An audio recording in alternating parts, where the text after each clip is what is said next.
Hello everyone, welcome to Pausing Consciously. I am your neighborhood grief companion, a trained hospice and peer bereavement facilitator. Excuse me. So this is the Grieving and Living Consciously YouTube channel. And these Pausing Consciously videos are a way for me to mindfully take a moment to reflect on a particular topic around grief and how I can be present with it in different ways. Okay, so I wanted to talk about living griefs. So the term living griefs, I adopted it from Julia Samuel. She's a therapist in the UK, grief therapist. She's amazing. I saw her at a grief conference that I attended online, and I've been reading her book, Grief Work. So, living grief, her term is to capsulate. So, we don't only grieve our living beings, we also grieve life. Non-living things, change, transition, normal, regular things that happen in our lives that we lose, things that we've grown attached to, that we lose, whether that's a relationship, whether that is an ability to do something, right? And getting older, your body's changing and you're losing it. That's another form of living grief. We're mortal creatures and we're continually changing and transitioning. Think of how many molecules, just our body continuously makes new molecules, and so we're literally never the same person twice with all our organs and everything. Isn't that insane? We never think about it, but we're always changing. Change is a fabric of our human experience. It's written in the fabric of our human experience, I believe. So living grief is to encapsulate all of those things. So let me think. You can always continue to grieve a divorce even years later, and that's okay. Perhaps you have dreams of doing something with your partner that you end up doing alone years after the relationship ended. And, that's another secondary loss to that loss. Your kids are getting older and changing and developing in new ways, they're no longer those little beings they were when they were born. They graduate high school, university, get a new job, lose a job. People can lose a job, and we have lots of grief with that. It affects every fabric of our life. We could potentially lose our identity because our society is so wrapped up in what did you do to produce, right? And so there's living griefs like that. There's also living griefs of the religious kind. If you lose your faith, if your faith turns out to be not what you thought it was, and suddenly, this thing that you devoted your life to that has been your identity is gone, and now you have to think for yourself, and you're trying to figure it out, but it's hard. So dealing with that can be a grief loss. Having happy news, getting married, having a baby, change and transitions. You're no longer what you were before. You were single and you're on your own. Yes, you might have been in a relationship for a while, but now you are having to think in conjunction with another living being when you're married, right? It's a change in transition. It's totally okay for you to grieve the loss of the life that you used to have. My mother cried on her wedding day like she was unconsolable through the whole thing. Her soul knew that it was going to mess with her whole life, and here comes me. Oh, poor dear. Yeah, she's out of that relationship now. My father. He's a happily married man now. I don't know that he's grieved that, but maybe he did, right? Anyways, you know what I'm saying? Change and transitions. We're constantly having these living griefs that are happening in our lives. We're getting older. We're no longer who we were. Are we at the place that we thought we would be at this age? Maybe we didn't accomplish all that we wanted to accomplish. Maybe we did, and now what? What is the rest of our life supposed to be about? Whatever it is, we're all dealing with it. It's a part and fabric of being human. This is why grief is a natural response, because it's baked into our fabric of being human. It's in so many things that we don't even think about it being in them, but they are. Trying to make it a little bit closer. So, yeah, I just want you to think about those things, what are some living griefs that you're dealing with right now?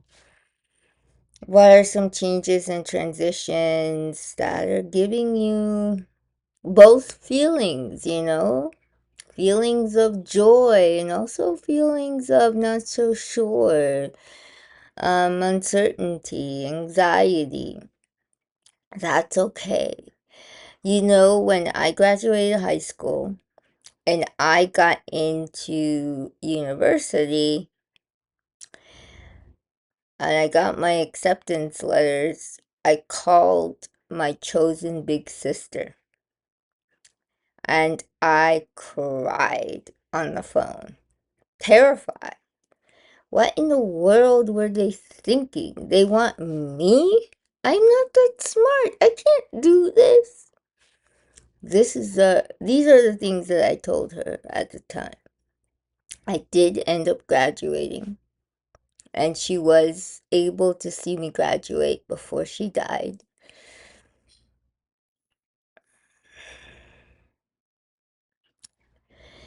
I grieved over losing my first car. I was in a terrible accident. Someone ran a red light and ran into me, and my car was total. I called her Cece, and suddenly she was gone in an instant. She saved my life. I didn't even get a blister, which, if you know anything about me and this disease, the fact that I was safe, I know it was because of my people on the other side saving and cushioning me in that moment. But I loved my car, Cece. She was so cute. loved her to pieces, and I cried over losing her. So yeah, crying over losing a car, or having to deal with an accident, living grief.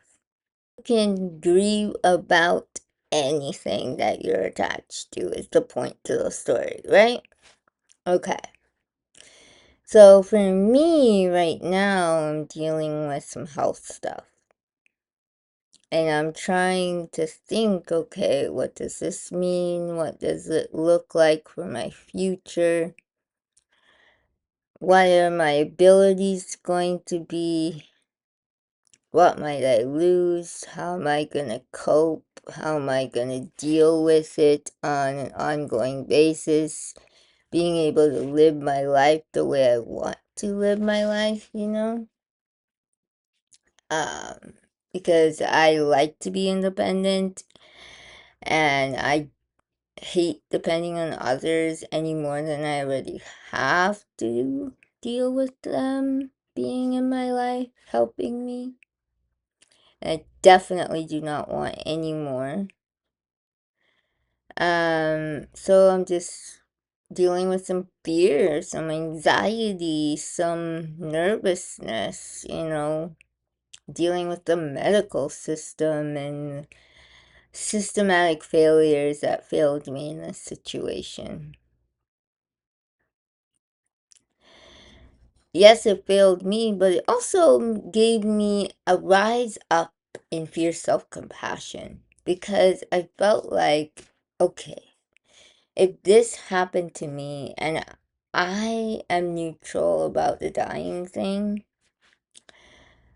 but other people might not be, right? You know what happened to me to happen to anybody else. So a rise up in fierce self-compassion came to me, and I spoke out, and I will continue to speak out about it. I do care to some degree because, as you know, if you listen to any of these videos, depends on which ones I posted, but anywho, my kitty is dying. She has a kidney disease. My third kitty to die from this. And I want to be here for her, to care for her, to be there as she takes her last breath, so she knows it's okay. I want to hand her over to my bestie because I know she's going to take good care of her. But I can't do that if I'm not here. And I'm terrified because recently I've suffered another loss of a really good friend who is dealing with the same situation that I am, and he lost the battle. And so, in so many ways, our lives mirrored each other, and I guess that's where my fear comes in, I think, now that I'm talking about it. But yeah, so just dealing with all those feelings, you know, that's where I'm at with living griefs, with dealing with death loss. I feel like the people around my life might be desensitized by the number of friends that I continue to lose from this disease. So I've only told a select few of them, because the people that I know aren't going to necessarily be as desensitized to it, because it's easier that way. And I don't want a reaction. I don't know, I want something genuine, and I want something real, and I don't want to deal with their emotions, you know what I mean? I don't know. It's hard to explain.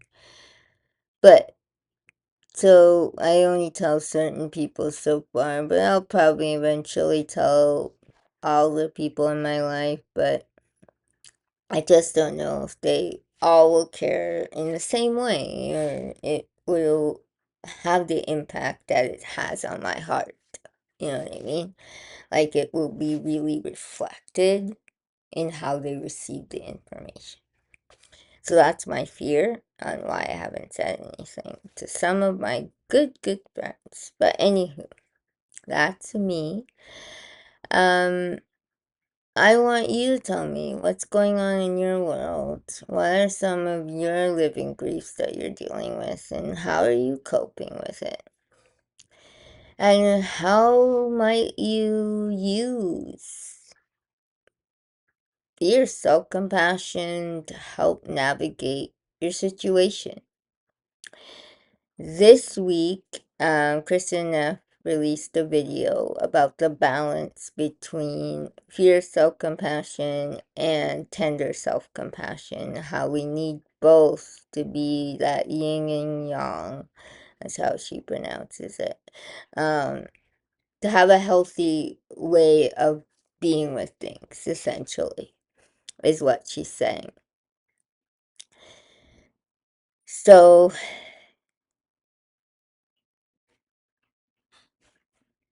that came to me. That is, how do I receive that using those, through those lens, you know?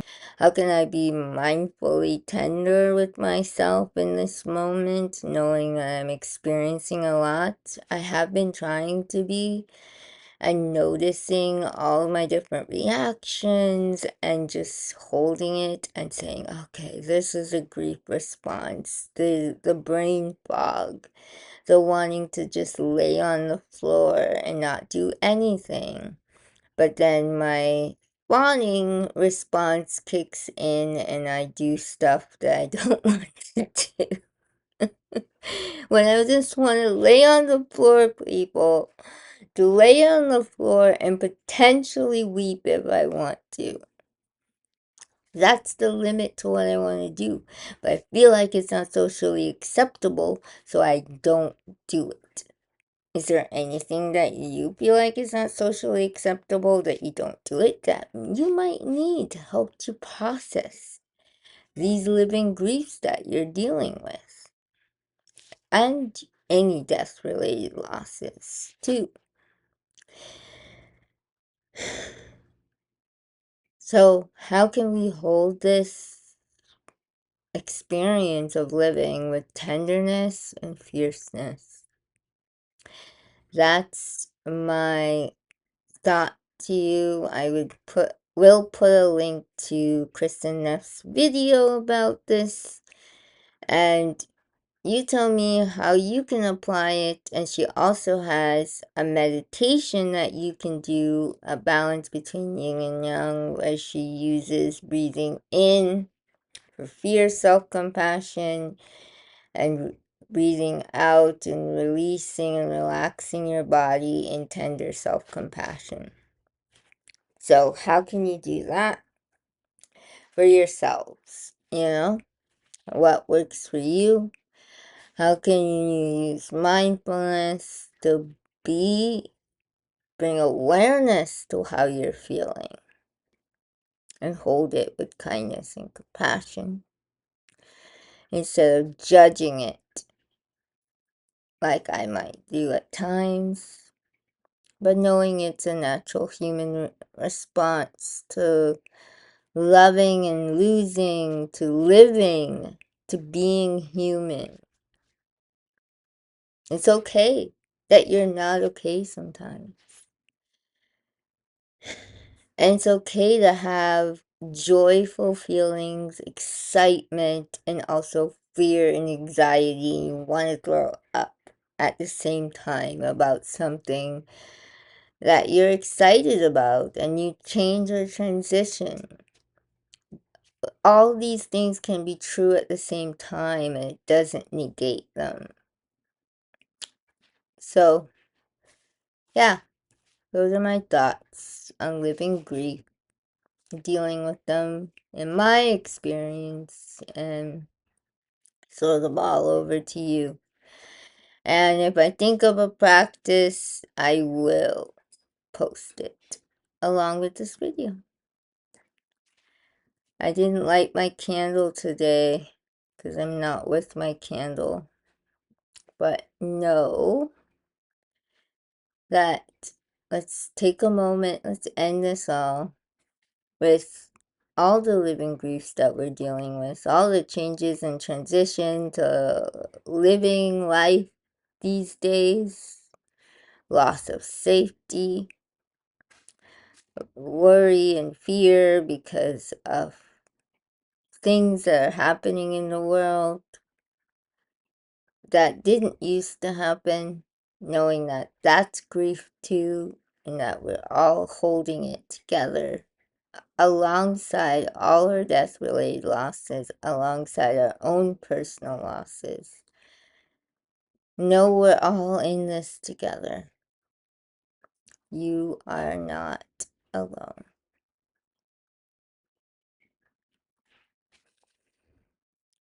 May we be happy. May we be healthy. May we live with ease.